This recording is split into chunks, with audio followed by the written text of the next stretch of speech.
Hi everyone, I'm Martin and welcome to another great edition of MP Astro. Over the years I've been using my trusty laser collimator for quite some time. Now laser collimator are really good for collimating any Newtonian reflectors that you have. Now bear in mind that a laser collimator like this will give you a good collimation, particularly for like the normal use Newtonians. However, when you've got Newtonians which are fast scopes, in other words the focal ratio is less than 5, maybe f ratio 4. For example, my Quattro or 200mm reflector, that Newtonian is a very fast scope at f4.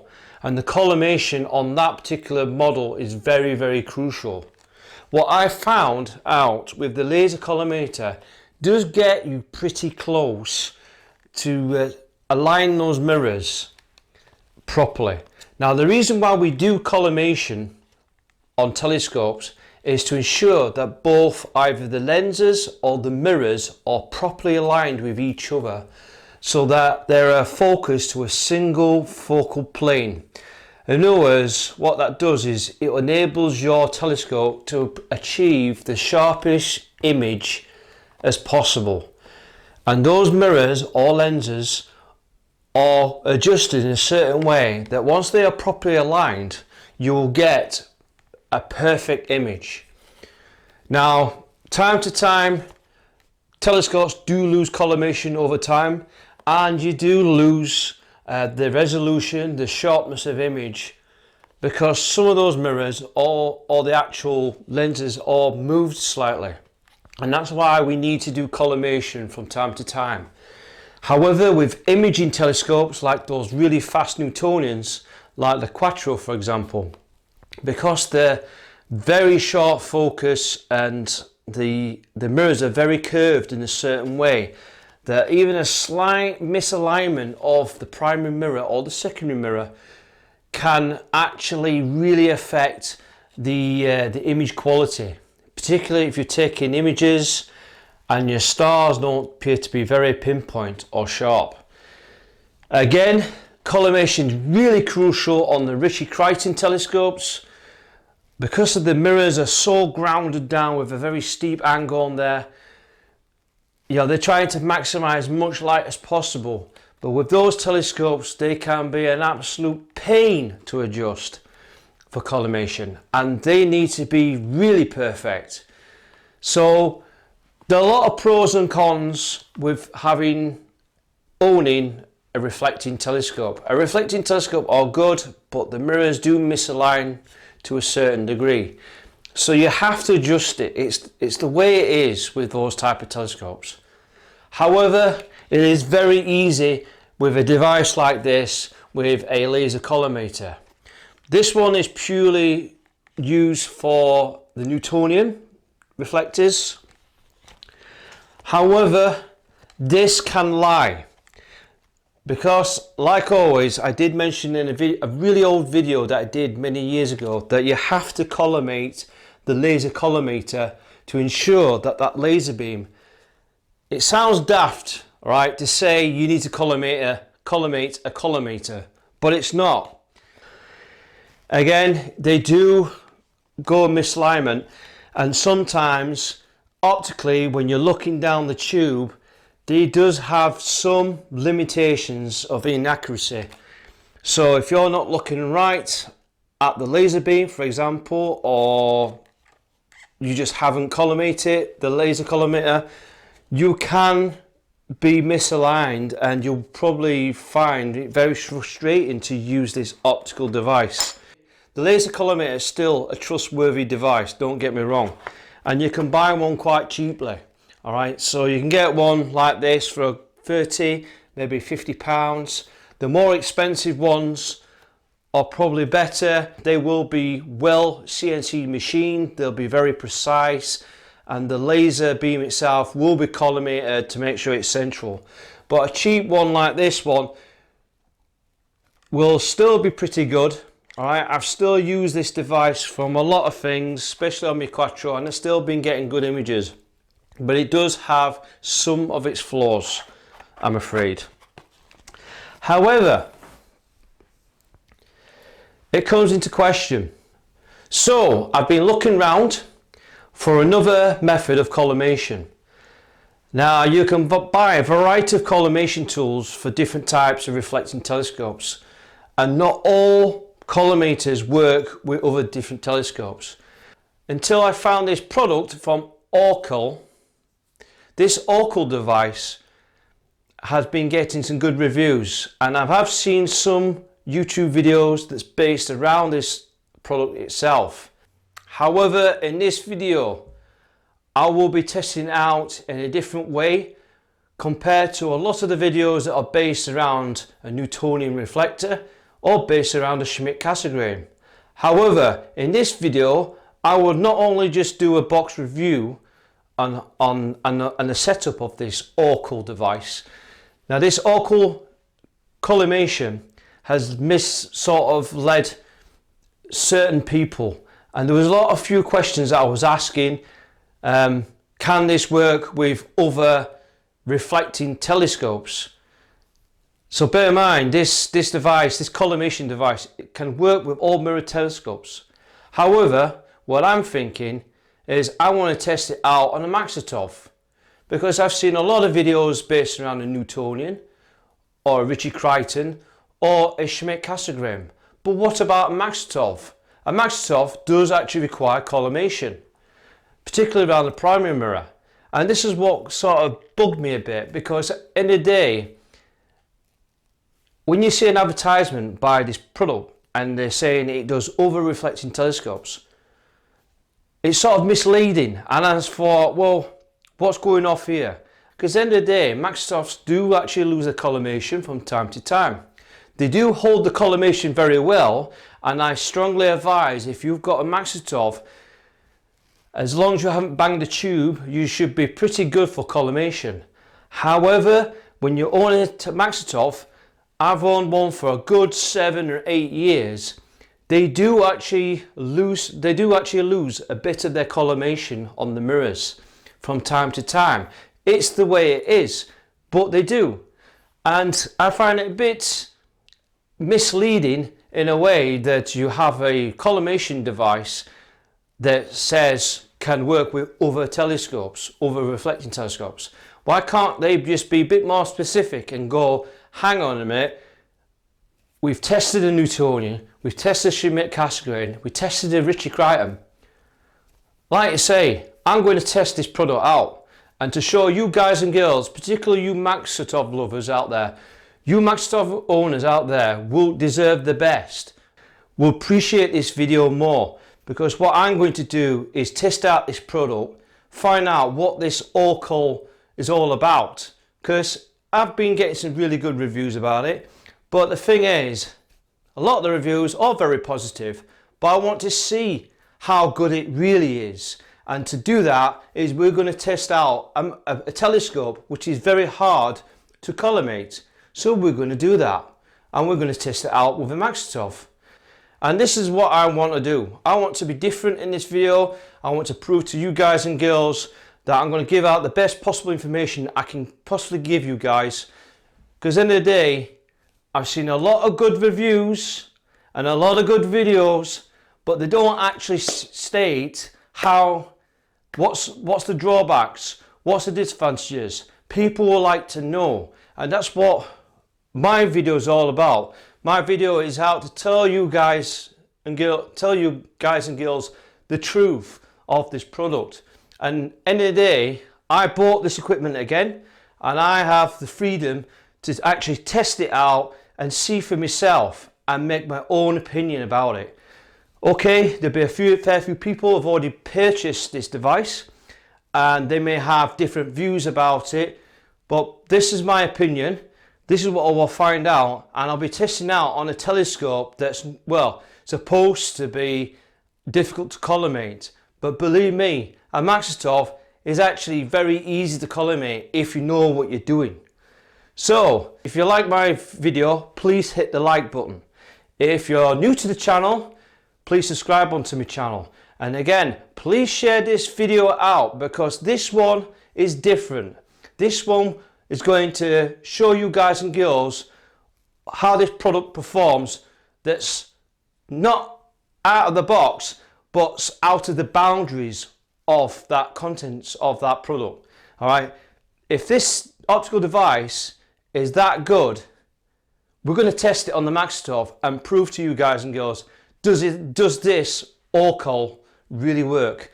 And it was expensive, but I made the risk and I thought, well, it's not a wasted item that I purchased because this optical device can work with my Quattro, and I'm not going to do the Quattro collimation or the Newtonian collimation because what is the point when there's loads of videos already out there?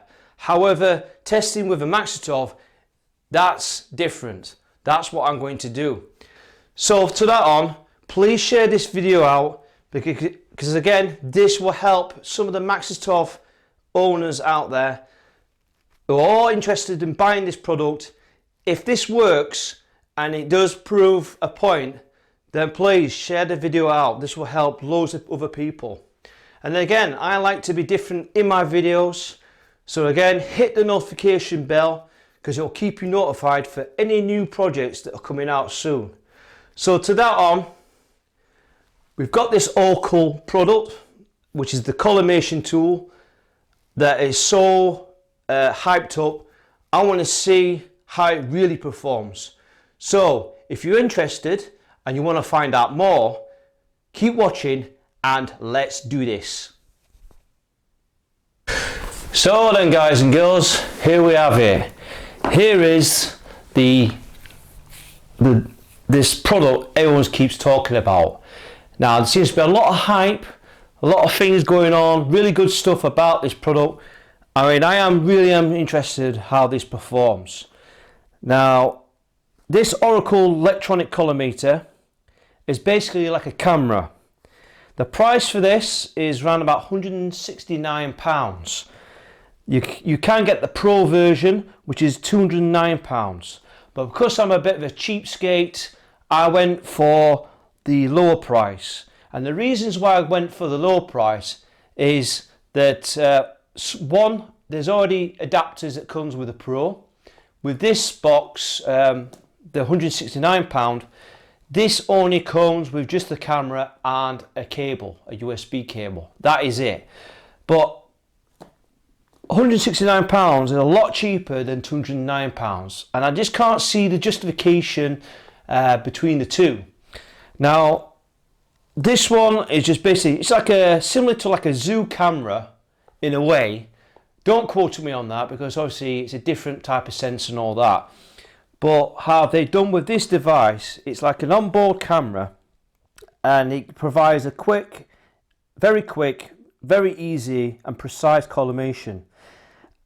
Now, looking at the website from the First Light Optics, it does state that the electric collimator is the ideal tool to carry out precise collimation of any Newtonian, Ritchie-Crichton, a Schmidt-Cassegrain, and other types of reflector telescopes. That's exactly what it says on the website. I've even checked the official website for, which is the OCAL website, and on the OCAL it does state that as well, and that's what sort of misled me. Again, its accuracy is estimated down to 0.08 millimeter at the primary mirror actual error, and can be used to collimate a secondary mirror as well. So comes nice tidy box. The one good thing is it's very well sealed and looking promising already. Now this doesn't have the extras. Now if you want the Pro version, which is £209, that does come with the same camera and the USB lead, but it does come with other things. So if you do get the Pro version, you do get an Android and Apple OTG adapter, which is basically, I think, the adapters or the cables for your mobile phone or smartphone. So if you've got a smartphone, if you get the Pro series of this camera, you can use your smartphone to do the collimation that way. It also comes with an M42 and M48 threaded adapters. So it's got the adapters, and it has also an M42 thread to 1.25" nose piece as well for the Pro variant. And don't get me wrong, if you want to use this collimator for your smartphone, then I seriously advise you guys and girls to get the Pro version. However, if you use extensively on your desktop or your laptop computer, then I can't see the justification to buy the Pro, to be honest with you, guys and girls. So I went for the £169 because one, it's cheaper, and plus I've already got loads of adapters anyway. I've got that many adapters, I have to have a plastic box full of them, alright, of T-rings, nose pieces, you name it, I've got a whole box of it. And reasons why, always keep adapters, because there's always something you need to change over between telescopes, cameras, you name it. You swapping around focal reducers, Barlow lenses, cameras, filter wheels, you need different size adapters. And it then becomes the odds and sods box, because that's basically what I use it for. I put all my adapters in there and I'm forever changing stuff. So that's why I went for the normal version. So if you want the Pro version, feel free, check out the description below. Both links for this product, for the basic model and the Pro variant, are in the description provided below. You can get this from First Light Optics, a really good Astro retailer, and they offer this. Now I've seen, when I bought this, there were 15 available. All right, there is now only 5. That's how quick and fast these are being selling. They're selling like hotcakes. I've been hearing a lot of good things about it. But anyway, so we're going to take a closer look in the box itself. And first thing as I notice is it's sealed. So it's got security seals, which is really good to see. On the side here, you'll see a number. Now this number is the serial number of your collimator. All right. This will also be on the camera itself, but please do not lose this number, because when you register this product, you must provide the serial number for this collimator to work. All right. So I have no idea why they've done this, but I'm guessing it's to stop people from copying the item, faking the product, and then using the software that way. I'm guessing that's what it's for. So when you do buy the product, this is a genuine product, right? So that's one good thing. It does build a lot of confidence in myself purchasing this, knowing that you have to have a serial number. So that's really good. So this is definitely a genuine product. As you can see there, we've got the box. We just busted into the seals, and there we go. So inside we've got a polythene wrapped, that's the cable.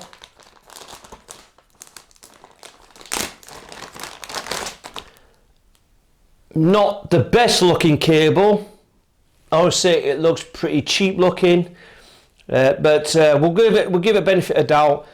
So really not really happy about this cable, because there are better cables than that, but we'll give it a chance. So this is what we got. We've got the main camera. I'm going to check the inserts as well.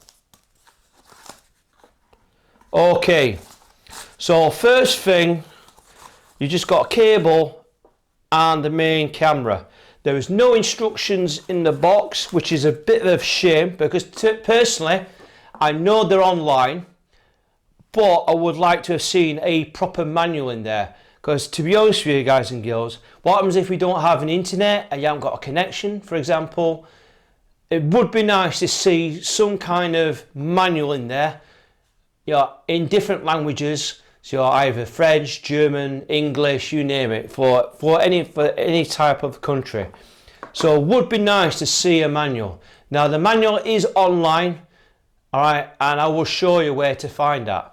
But first impressions, good looking box, cable looks a bit cheap looking on the quality, and there's no manual, which is, to me, there should be, right? Regardless how much you pay for an item, I think they should really invest on proper manuals. Now there are manuals out for a lot of QHY and a lot for zoom cameras. Obviously they improved their products that much more. They do provide some manuals in there, but at least a quick and easy setup would be better. But that's something to point out. This is the actual OCAL or OCAL. Now the OCAL looks really well made. This is an ionized aluminium body, and it's got the USB at the back. There's also a serial number which shows you there. You need that number to when you first register your product online.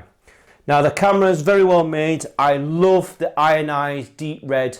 Looks very similar to a zoom camera. Again, awesome cameras, the little zoos. I do like the zoom cameras, and it gives that zoo feel, right, which is really good to know. So very well made, I'll give you that. We're going to check the measurements of the dimensions of the collimator itself, and I measure it at 51 millimeters by 51 millimeters. That's very weird. So 51 millimeters by 51 millimeters squared. That's really weird. That's a weird size. I don't know why they've done it that size, but yeah, it's 51 millimeters by 51 millimeters. So still compact. So it's basically a 2-inch cube sort of camera. So it's not a massive camera. It does feel lightweight. So I'm going to measure the actual weight of it and find out what's the true weight. It does feel lightweight. So what we got there is we got 116 grams. So 116 grams, very, very lightweight indeed. So that's a really good thing as well. So yeah, so if you've got a like a cheaper focuser, it's not putting a lot of demand on the weight of that focuser. So budget focusers, I do like, there is this nice dust cap on the OCAL. So on the OCAL, you just got a very nice CNC machine dust cover, very nice to see, and then you've got a really tiny camera. Again, it's not lens covered, there's no cover at all over the lens. Alright, it's basically a straight through, there's nothing covering that, protecting that sensor. So there may be other reasons behind it why they don't want to fit a plane of glass over there. Maybe it might affect collimation, I'm not quite sure, but there is a tiny little lens element in there. I would like to see some kind of, at least a glass, just to protect the actual main camera itself. But there'd probably be reasons why that's the case. Straight away, look, there's no clear glass window over that lens on that camera. So it's basically very exposed.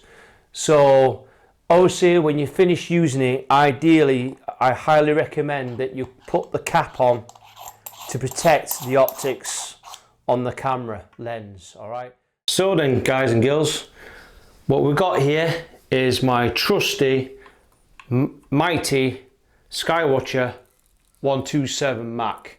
And as you can see, after owning this telescope for 8 years, it's been an outstanding piece of equipment. And like always, they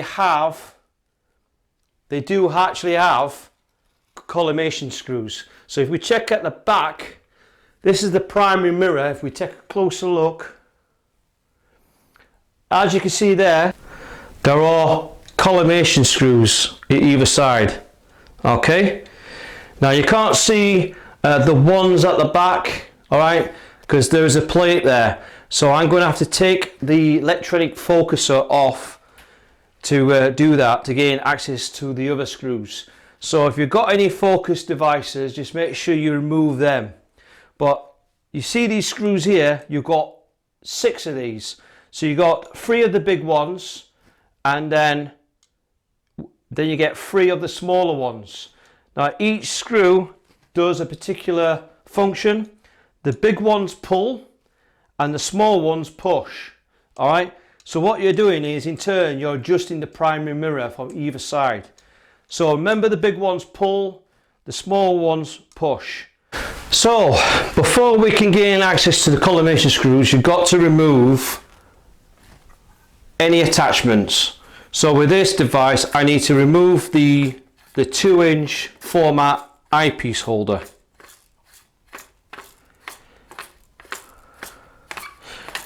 Now, if you've got the original back of the telescope, you don't really need it. But for me, I need to remove the adapter to then remove the electric focuser, because obviously the collimation screws are behind this plate. So I got to remove that. So if you've got any attachments, you need to remove all these attachments before you can gain access. You need to gain access to all these screws. As you can see here, I've got to remove the SCAT, obviously Mac to SCAT adapter, which is a special adapter to place onto this Maksutov.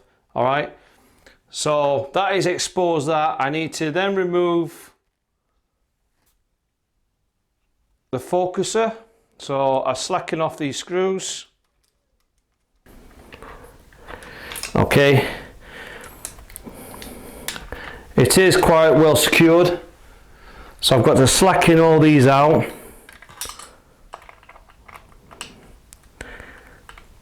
But the whole assembly on my focusing mod should come out. And there we go. The whole lot comes out in a runner. There we go.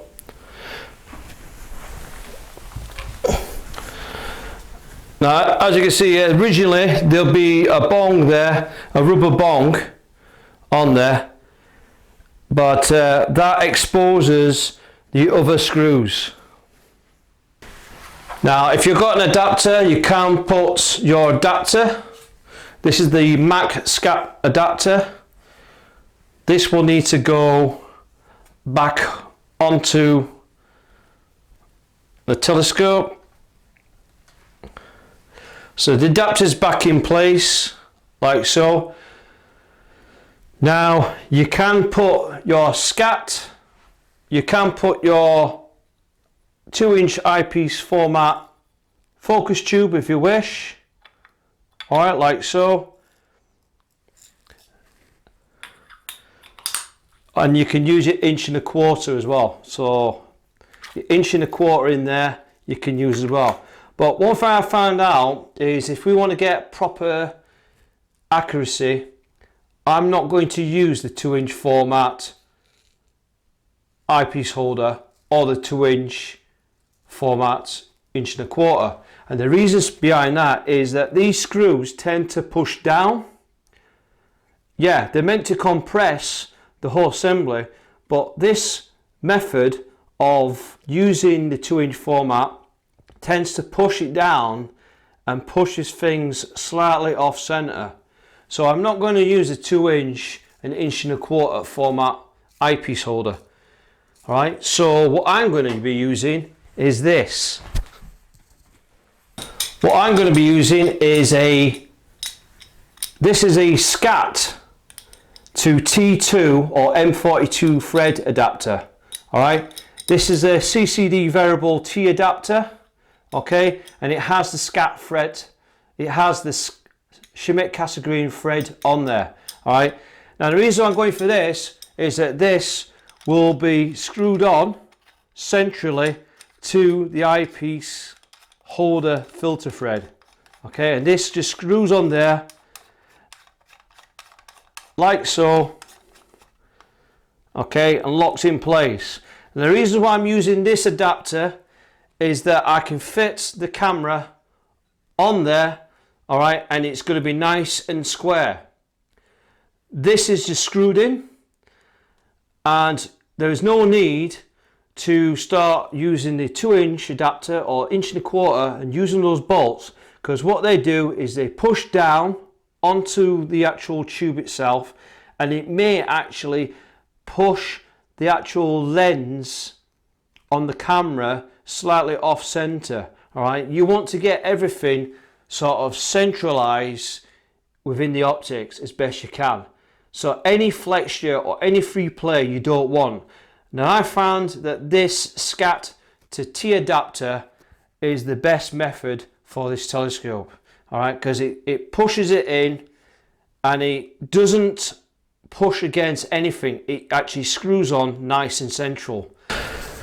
Now for each of these screws, you notice that the bigger ones there's 3 of, right? So you've got 3 of the bigger screws, and then you've got 3 of the smaller screws. They're all adjacent to each other. Now the big ones, they pull, they tighten, okay? You'll need a 3mm Allen key for each of the big screws, right? So you'll need a 3mm Allen key. The smaller ones, you'll need a 2mm Allen key, all right? And these slot in quite comfortably, right? Now, these are a push. So whatever you do to one side, you got to do to the other. So if you tighten up one side, you got to do the other, all right? It does sound complicated. I have highlighted, with those screws, I've highlighted in the video at the top. If you check out that video, it is an old video, but here I highlighted how you do the adjustment, all right, on these screws, all right, and I highlighted in that old video, which is how to collimate a Maksutov, all right.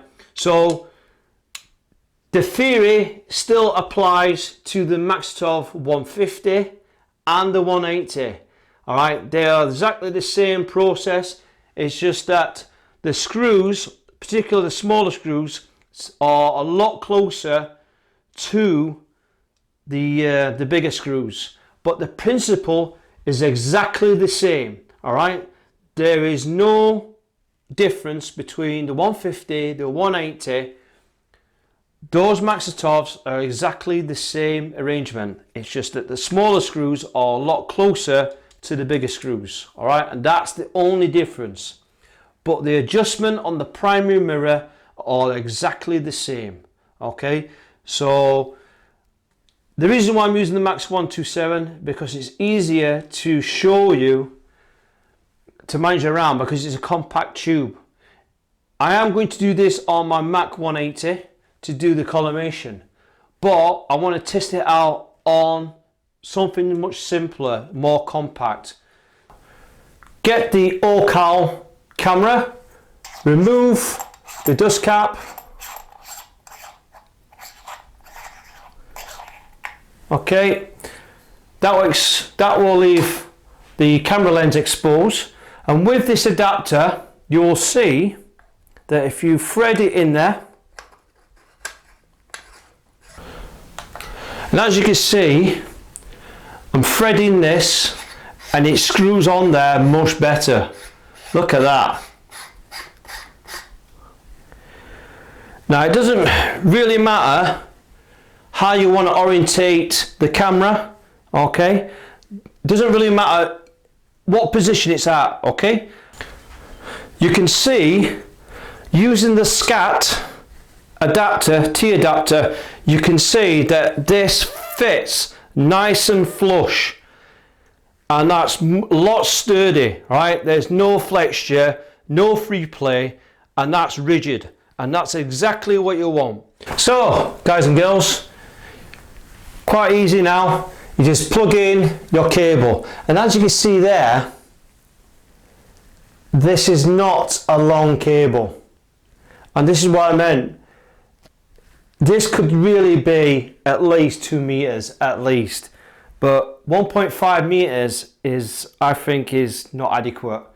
But I don't have a lot of room to play about with, so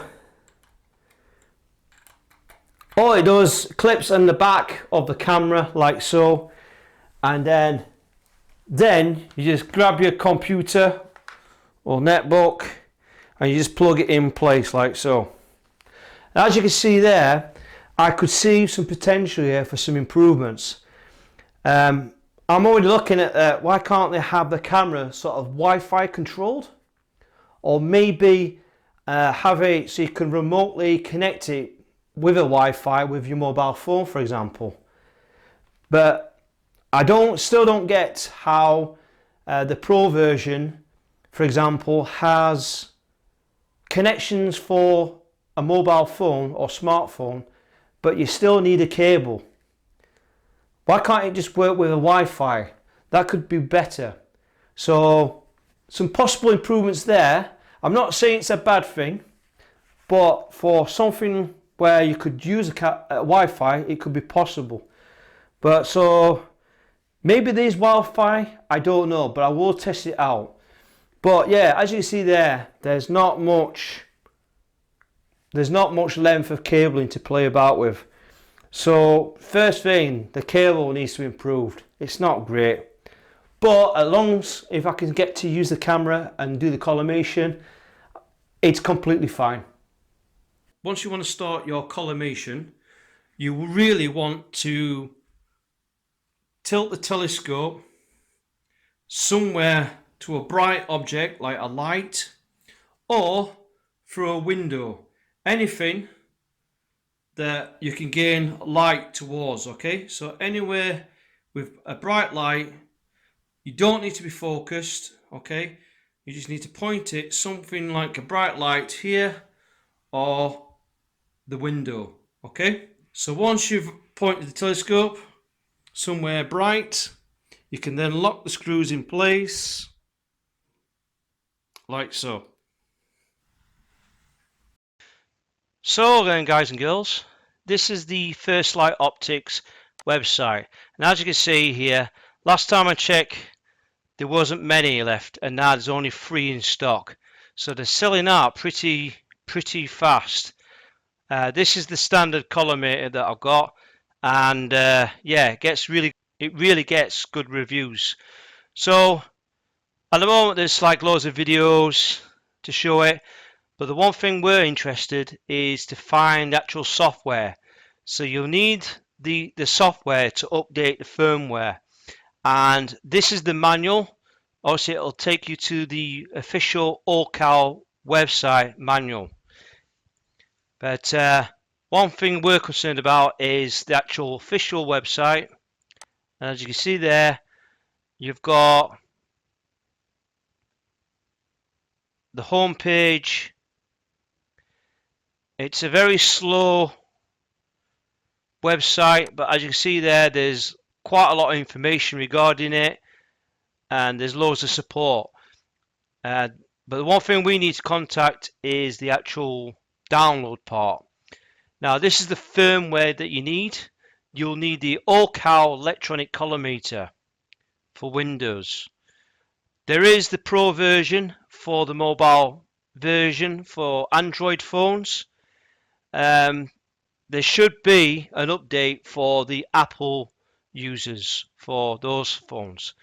But at the moment we've got the Windows update. We just need to download that.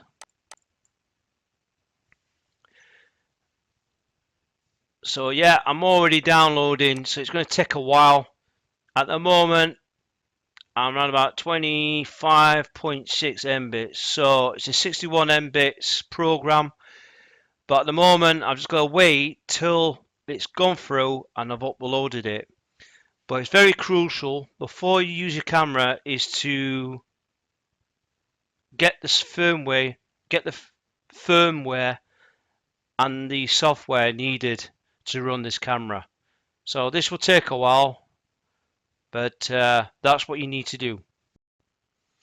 So then, guys and girls, I've installed the actual firmware of the camera, and as you can see there, we've got the OCAL control method here. Now at the moment, I've been scanning through the calibrator centering code. So I've downloaded it, and what you're meant to do, I've no idea if it's my computer or something like that, but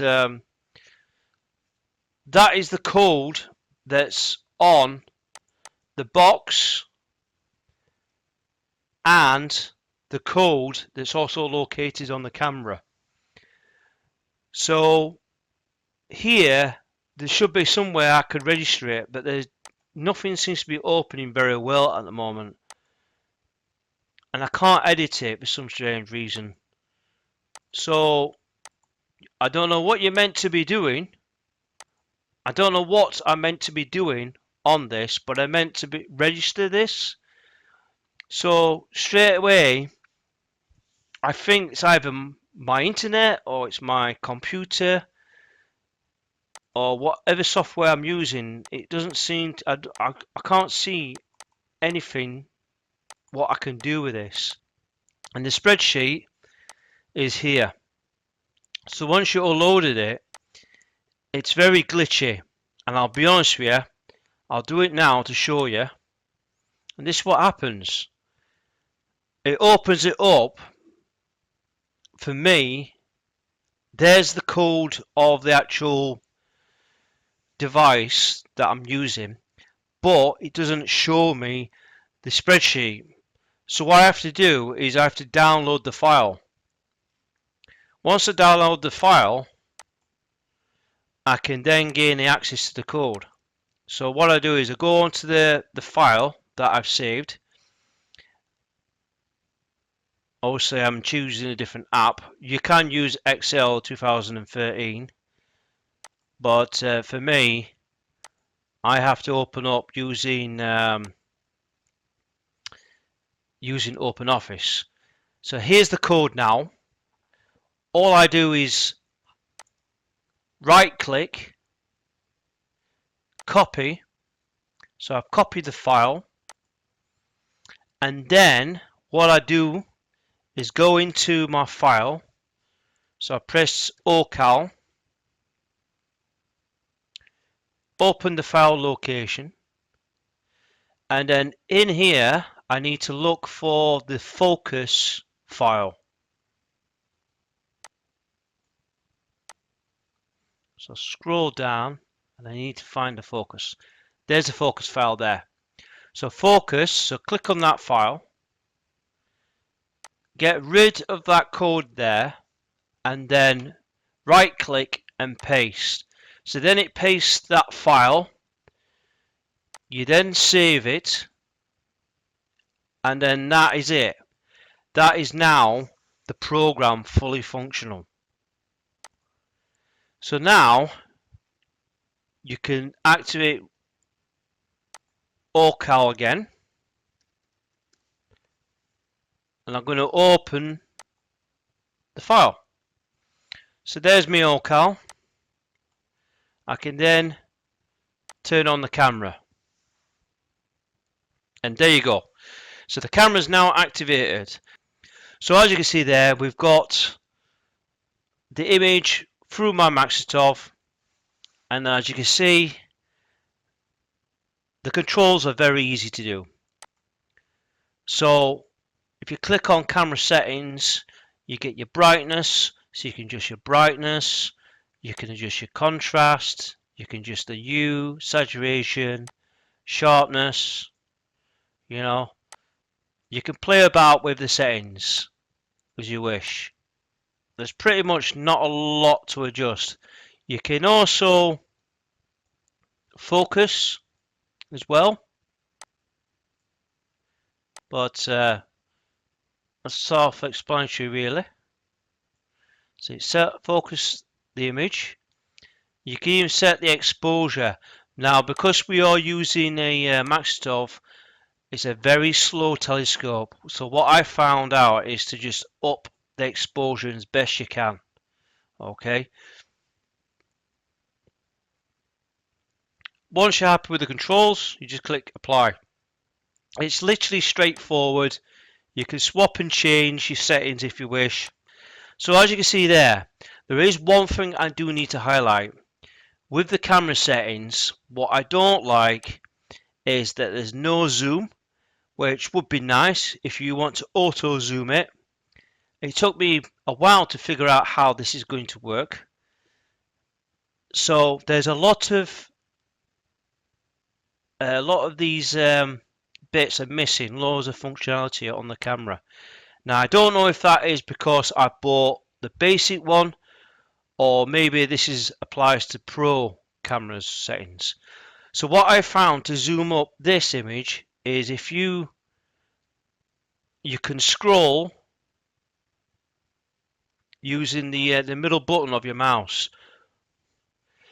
Now as you can see there, we've got an image there that's quite small, so we need to create a circle. So you got that circle there for the green one. We're just going to make it so we can zoom in. So we're going to make it bigger so you can see.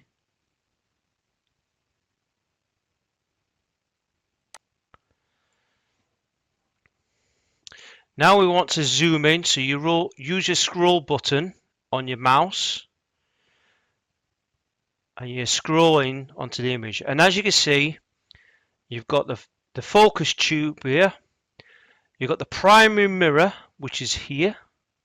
And then you've got the secondary mirror, which is here. What we're going to do is we're going to, you can either type it in or use the scroll bars. But luckily I had a bit of a practice. So I'm going to scroll it into 1100. Luckily I know I've been playing about with it anyway, so I need to adjust that circle into the draw tube. So I need to move it across and then move the green circle a little bit.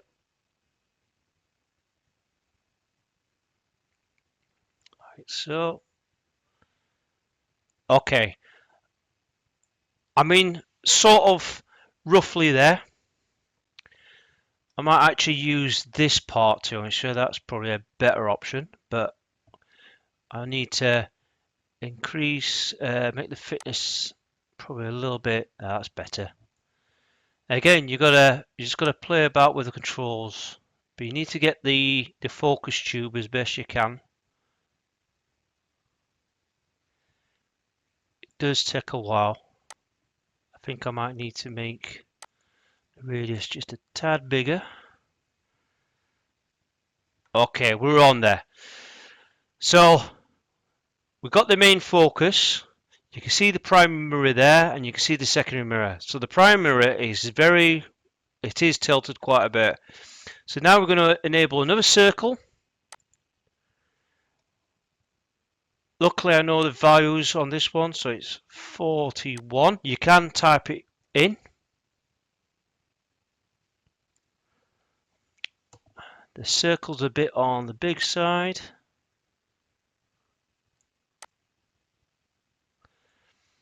Okay. Now you can't offset this, alright, but because this is set to the focus tube. So we then set another circle, and again you can use the scroll bar method. Luckily I know the size because I played about with it.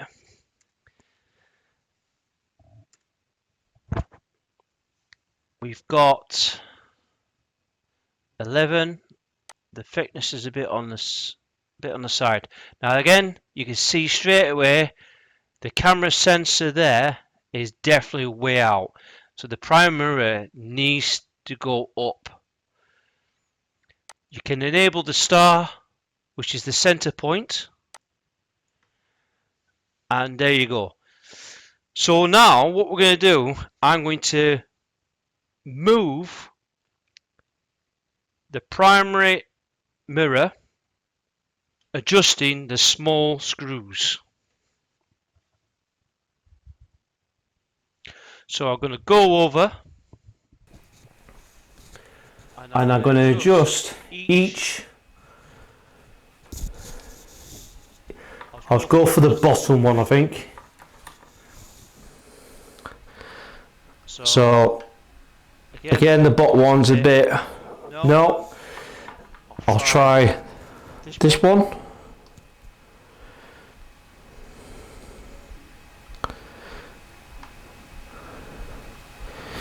Okay, I'll try this one.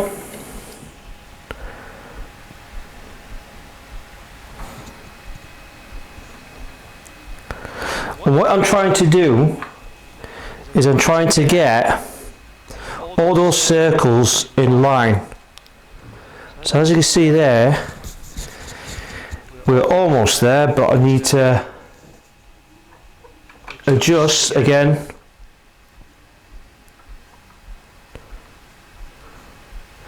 Keep going.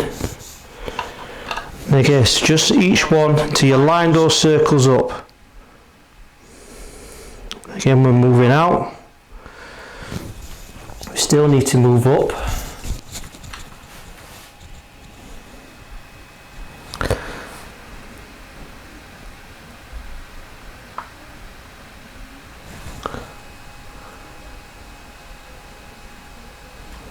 I'll just have a check there.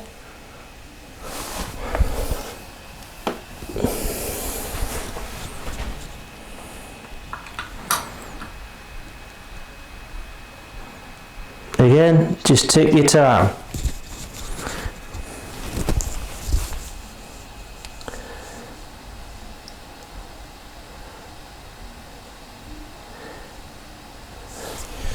You're adjusting the mirror.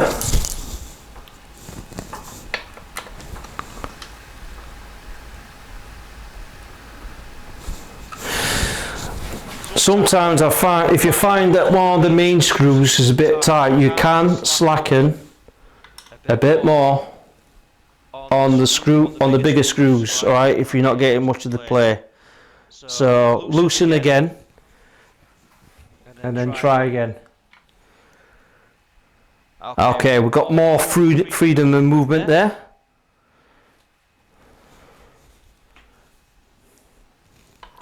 So again, keep adjusting each of those 3 screws.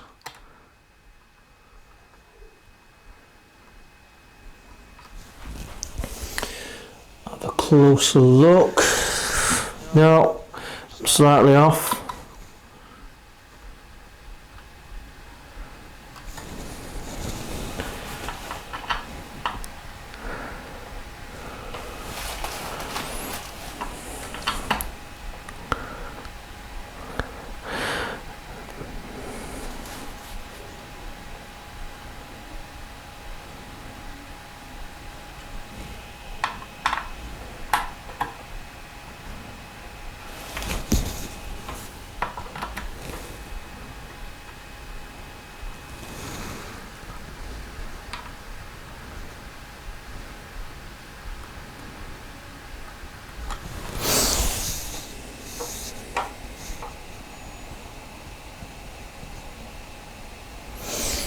Now, I think I'm centered there. Just going to have a look.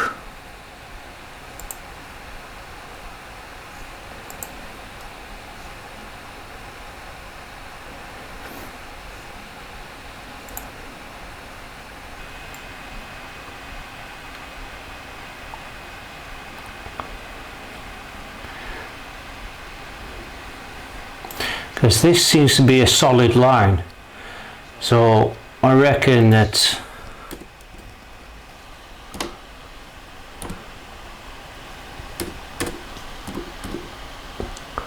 that's better. We'll go for that part there. Okay, so I'm going to go for that, and we're just going to adjust that primary mirror. We're almost there. We're slightly out. We just need to raise that primary mirror upwards, and then we're on a winner.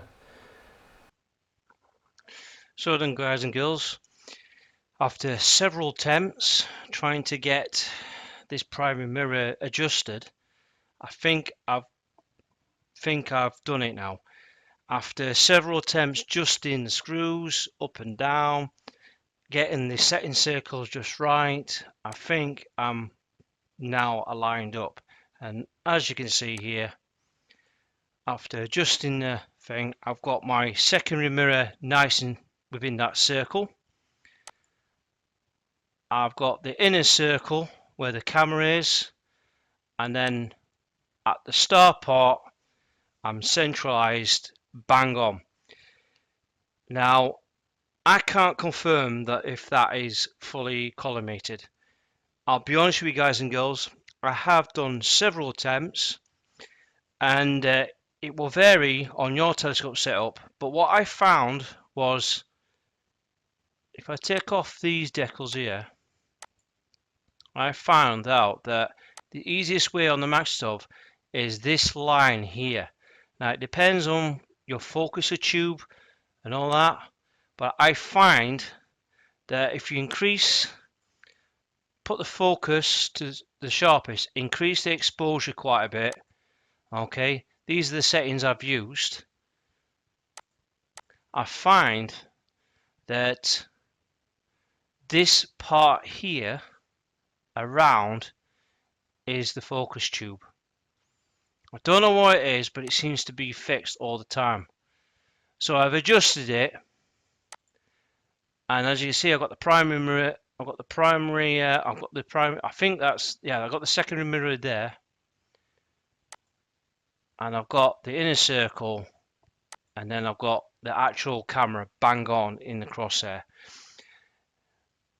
Now I can't confirm if that's accurate, but what I will do is I will do a star test. I'm not satisfied with results. I'm really not 100% certain that that's right. So why I'm looking at it is adjust it to the main focus here, because that's the only bit that seems to be fixed. If you get that part fixed on the draw tube, then hopefully the rest should all line up. So yeah, it is very mind-boggling, and I don't care what everyone says, this is not that easy. Now it'd probably be easy on the Newtonian or Schmidt Cassegrain, but on a Maksutov it is quite hard. And I'll be honest with you guys and girls, I've done several takes and I have made a lot of mistakes. I'll be honest with you guys, it's the way it is. I've made mistakes, and I'm not going to just blag it and lie to you guys and girls. I'll be absolutely honest with you. I've taken several attempts to get this right, and so far I'm not convinced, but it doesn't look right. So everyone, this is it. We've got the telescope mount and the Maksutov. I've not touched nothing on it. I've kept it as it is according to the OCAL. Now, like I say, I like to do a proper test, and the best test of all, and you can't beat it, is always use the telescope, find a bright star, find it, put in the center of the eyepiece or DSLR camera, and then put it out of focus. By doing that, what you're achieving is to get those little ringlets in a nice centric at the center, all right, like a donut, you know, perfectly sized donut. And that is the best test. I've always used this test. I've always used an artificial star or the actual star itself, and believe me, it is the best solution. And sometimes you have to use a certain night to collimate a Maksutov, but I wanted to check, is that OCAL good enough for the job? If it is, then I'll be happy with it. If it isn't, then I'll just do the traditional method. However, it's not wasted time as such. I'm just getting familiarized with the controls, which I'm starting to get there. But if this works on the Maksutov, I'll be chuffed to bits. If it doesn't, then okay, I'll just use the collimation tool for Schmidt Cassegrains and Newtonians, and then forget the Maksutov. But if it works, fingers crossed, guys and girls. Let's see what this collimation can really do.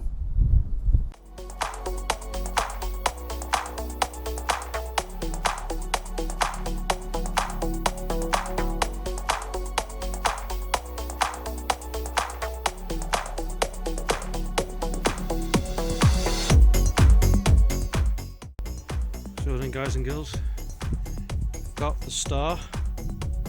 I'll focus on Rigel, the Maksutov.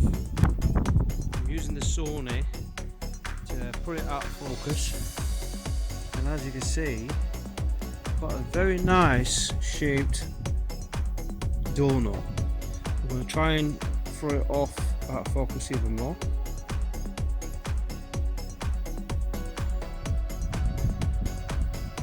Oh wow, now this is impressive. We've got a very nice and even donut there. I'm actually quite impressed. I think it's worked. So we'll take a closer look actually on the camera on the telescope. Just using my mobile phone doesn't cut it, but as you can see there, it looks to me it has done it. Wow, I'm actually quite impressed. So what we're going to do is I'll go back to the camera and I'll take the shot, and as I'm doing it I'll record it as I'm seeing it. Well, this is amazing, absolutely amazing. It worked. When I've taken the still shot, I actually got the center star.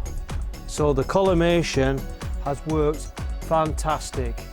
Absolutely amazed with the results so far. What can we do about that? That's just brilliant. As we can see, I've not touched nothing on the telescope, not adjusted it. I've kept it on the camera using the Sony camera because it's more sensitive than the Canon. I'm actually taking a live shot there, and I'm really impressed with the results. Really is outstanding. I've taken a still shot and I literally got it that crisp. I've actually got the center star bang on as well. That is absolutely amazing. So it has worked. I didn't give it credit initially because it was just not that easy to set up, but it was tricky. But I've not done nothing to it, and it's worked a treat on the camera. I'm happy with the results so far. Really happy. And what can I say? Maybe I just got lucky, I don't know.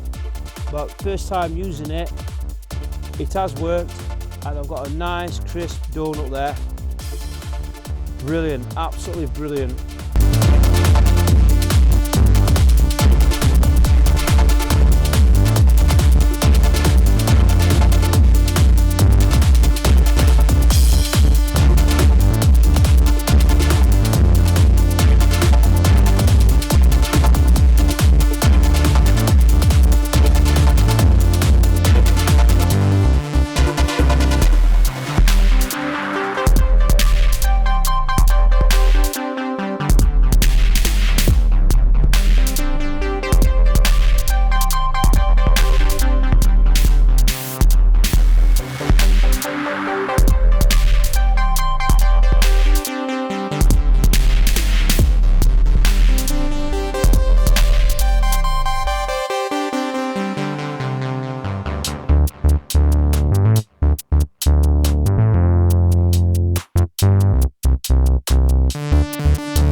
So, what do you reckon, guys and girls?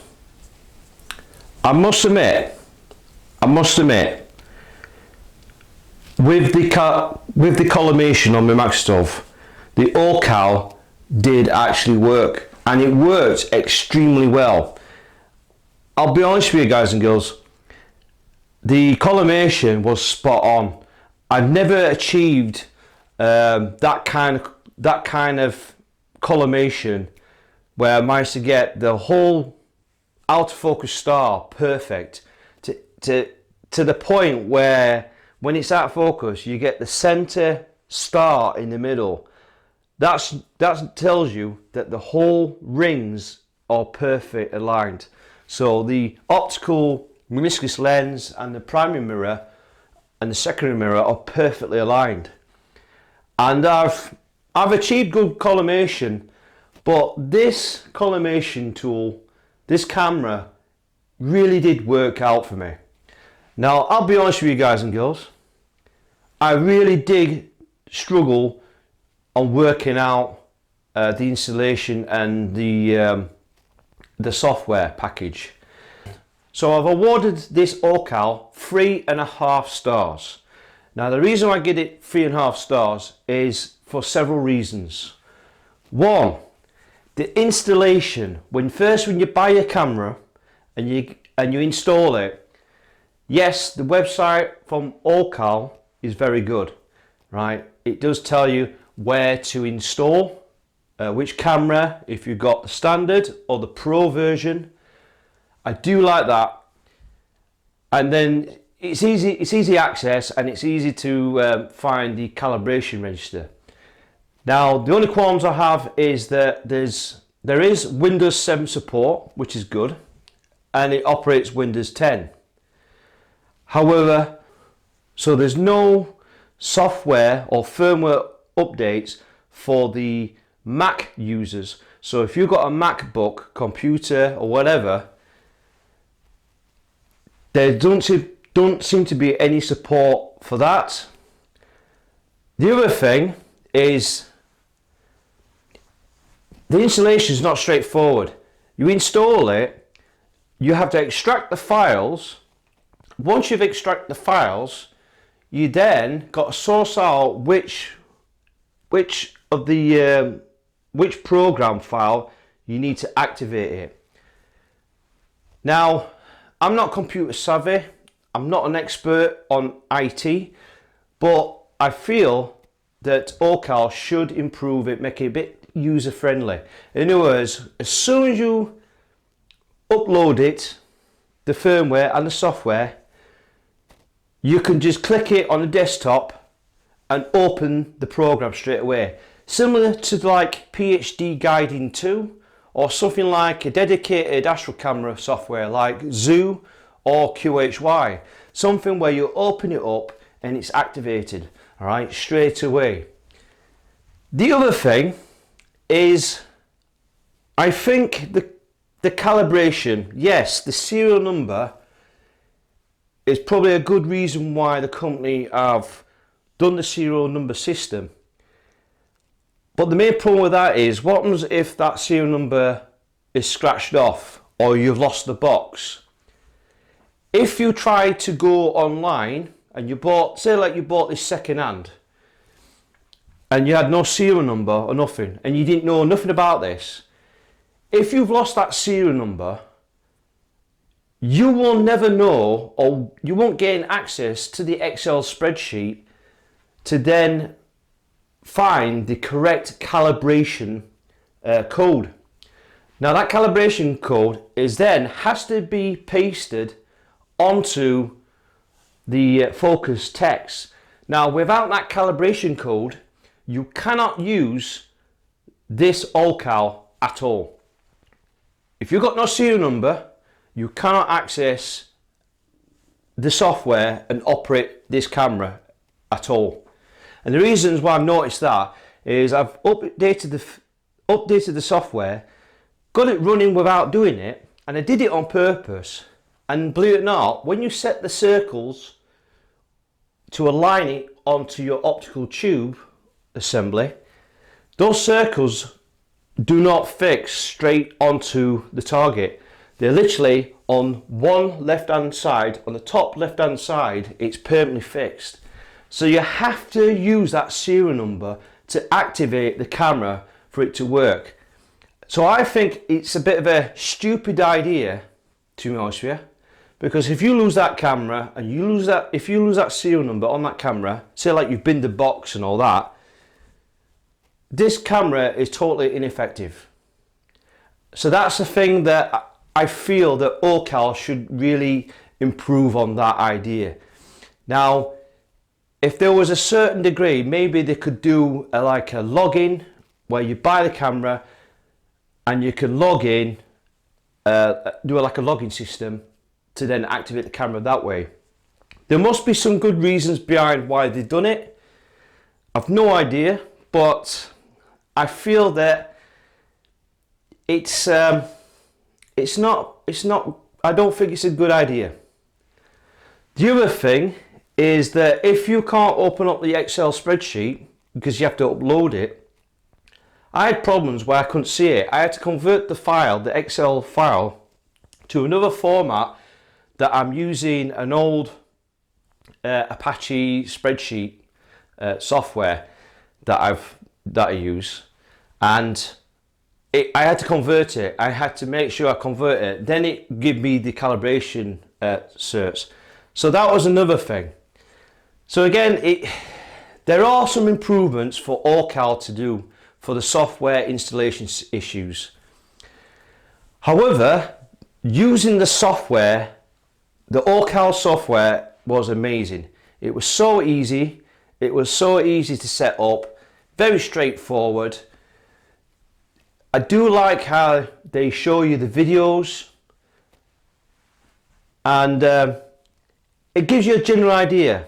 However, I must admit, even though you're setting it up onto the telescope main tube and you set your circles, I'll be honest with you, I did actually struggle with the software initially, and I think the hardest thing I found was getting used to the camera, how it's looking through the optical tube. Once you've figured out your optical tube, it then becomes easy. And one thing I've noticed, that as long as the camera is fixed onto the borderline of the focus tube, that is a bit where it never moves. So if that focus tube is fixed, as long as you get that circle in line with the main focus tube, everything else becomes easy. So I might be wrong here. I'm sure there's some people out there saying, look Marty, it's not the case for that. But what I'm looking at is for this device to work, you've got to set it on the fixed focus tube. So where I see it, that's the only way I've figured it out, is once I set the first initial setting circle, the green circle, then it got easier, and then I started to work out what was going on. So the software is really good, but you just got to figure out your optical tube. And bear in mind, guys and girls, every Maksutov optical tube will be different. So as long as you figured out your fixed focus on the main tube, on the focus tube here, you should be okay. The other thing is, it's expensive. For what it is, don't get me wrong, the camera is well made. It's extremely well made. In fact, it is high quality. I do like the build on this camera. However, the cost, I think, needs to be a little bit lower, because it is a bit expensive. 169 quid for a camera and then the easy software. I think it's a bit too pricey. Some people might say I could be wrong, but I feel that it should be a little bit cheaper. However, it would have been better if they fitted a decent USB cable. The 1.5 meter cable is only to get you by. Personally, I'm going to change that cable because it's too short. And yes, it does clip onto the camera really well. So the connection's good, but the cable isn't. I think the cable needs to be improved. I also like to see a manual that is missing. Say like if you haven't got internet and you want to read up on how to use the camera, a manual would be a great idea to have one in the box. Even if it's a quick user's guide, it's better than nothing. But again, I totally get that OCAL is a brand new company. I think they're just starting out, they're just feeling their feet. So maybe they will change, they may improve on the products. But don't get me wrong, the concept of the collimation is very good. And I do like the system, the software is brilliant. So the software is really good to use. And to be honest with you, I'll be honest with you guys and girls, I was sort of not trusting this device, the Collimation.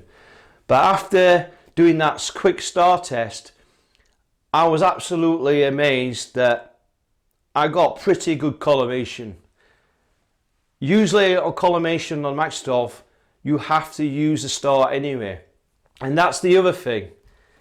This device will give you pretty close accuracy and good collimation, but it's not 100% guaranteed.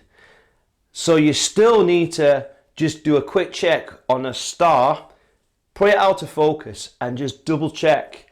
So this is not a 100% guaranteed collimation. This will give you good alignment with the mirrors, but it will not give you the exact perfect alignment. All right, this is not that accurate enough, to be honest with you. However, I did move the telescope and I did set it up, and to be honest with you, it worked a treat. I would recommend that you use screw-on adapters instead of using the 2-inch or 1.25-inch nose pieces. If you screw on extension tubes onto the telescope, you're eliminated flexure. You're also making sure that this camera is centrally fitted along the main tube. So I would highly recommend using screw-on adapters, because that'll be a better system and you'll get a lot more better accuracy with the collimation. But apart from that, it's not a bad buy, right? It's actually really good. The software is brilliant. I do like it. So now I've got confidence that this collimator works, and it's adjusted my Mac 127. I'll definitely be using this camera to collimate my Mac 180, all right, without a doubt, because it does work. So I'm really happy with the results with the camera. I'm really impressed, and now I've shown you guys and girls that you can use this OCAL to collimate a Maksutov. It's not going to be easy, because when you first use it, you need to get used to the internals of the baffles of your telescope to work out which part's which. Once you work that out, it does become easier, and then you can collimate quite quickly as well. However, with a Maksutov, what I need to highlight is you need to take minor adjustments bit by bit, and it takes a while on the Maksutov. Only small adjustments, but you get there in the end. It's not a 100% guarantee, gives you that good feel factor that the collimation's spot on. That will only show you on a out of focus star. Once you get a good out of focus donut with all the rings are all parallel and central, that's when you know fully that your telescope's collimated. So my final conclusion, would I recommend this OCAL Collimator? Yes, I would. 3.5 stars. I think if they sorted out the software issues, making it a bit easier, and some other things that needs to be addressed, if they've been addressed, I'll definitely give this 4 stars, but for the time being, I definitely give this 3.5 stars, purely because there are certain improvements that need to be made.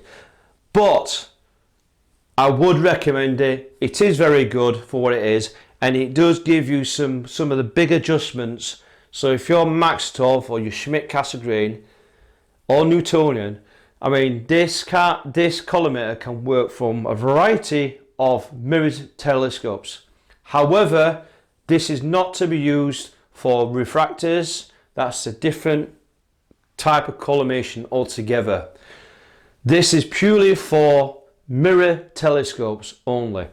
All right, and it does work with the Mac, even though it's got lenses built in. However, point to note out is that you need to do the offset function for it to work on the Maksutov. So yes, it does work on the Mac. I would recommend it. There are still some improvements that need to be made, which I feel needs to be addressed, but it's a good collimator. And to be honest with you, the results that I got, I'll be honest with you guys and girls, I have never achieved perfect alignment like that before, and it is damn good for the accuracy. But the final test is always going to be an out of focus star. All right, that's the final confirmation. Having said that, if you like watching this video, please hit the like button. And again, if you're new to this channel, please subscribe onto my channel. And again, please share this video out. Again, this is a first time video for something that you see. I've seen a lot of YouTube videos out there, but they don't cover. They'll cover Newtonian, they'll cover Schmidt, but they don't cover a Maksutov. So please, if you know anyone who's a Maksutov owner, share this video out, because this is going to help a lot of people out. This tool will make it easier. So if they've got a Maksutov that's totally out of collimation, this tool will bring everything in line. So, and again, please hit the bell, because believe me, I've got tons of videos coming out very, very soon. And believe me, it's only going to get better. So hit that bell so you don't miss out on the next video. So, thanks again. Thanks for watching, and I wish you all clear skies.